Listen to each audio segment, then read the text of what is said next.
હનુમાન જયંતીના 52 અવસરે સુરતમાં આસ્થાનો મહાકુંભ જામ્યો છે।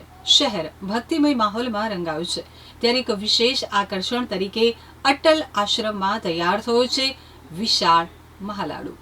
હનુમાન જયંતીના અવસરે સુરત ફરી એકવાર ભક્તિ અને શ્રદ્ધાનું અનોખું દ્રશ્ય રજૂ કરી રહ્યું છે। સુરતના પાલ વિસ્તારમાં આવેલ અટલ આશ્રમ ખાતે હનુમાન જયંતી નિમિત્તે 7,000 કિલોથી વધુ વજનનો મહાકાય લાડુ તૈયાર કરવામાં આવ્યો છે।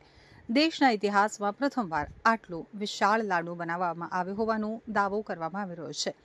મહત્વપૂર્ણ છે કે વર્ષ 2004થી ભક્તોને પ્રસાદ રૂપે લાડુ આપવાની પરંપરા અહીં શરૂ કરવામાં આવી હતી, જે આજે એક વિશાળ સ્વરૂપ ધારણ કરી ચૂકી છે। આ મહાપ્રસાદ તૈયાર કરવા માટે અંદાજે 1500 કિલો શુદ્ધ ઘી, 2000 કિલો બેસન અને મબલક પ્રમાણમાં ડ્રાયફ્રૂટ્સનો ઉપયોગ કરવામાં આવ્યો છે। ખાસ તૈયાર કરાયેલી ફ્રેમમાં આ લાડુને આકાર આપવામાં આવ્યો છે। આ મહાકાય લાડુના દર્શન કરવા અને પ્રસાદ મેળવવા માટે વહેલી સવારથી જ સુરત તેમજ આસપાસના વિસ્તારોમાં હજારો શ્રદ્ધાળુઓ ઉમટી રહ્યા છે। દર વર્ષની જેમ આ વર્ષે પણ સુરતે પોતાનો જ જૂનો રેકોર્ડ તોડવાની દિશામાં એક મોટું પગલું ભર્યું છે।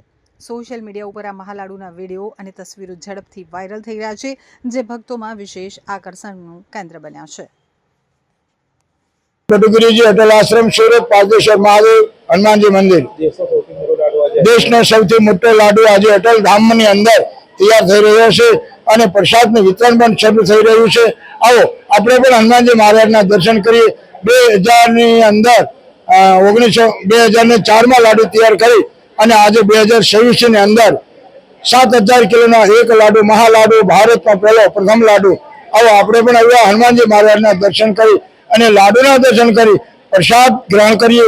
તેમજ ભોજન પ્રસાદની 25,000 થી 30,000 માણસો જમી શકે એટલી ભોજનની વ્યવસ્થા કરવામાં આવેલી છે।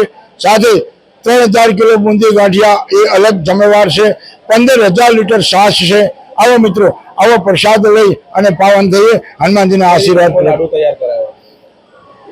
48 કલાકથી તારીખ 30 તારીખથી 10 વાગ્યાથી લાડુ શરૂ કર્યો અને પહેલી તારીખે રાતના 10 વાગ્યા લાડુ તૈયાર થઈ રહ્યો છે। 25 થી 30 કંદોયા હતા।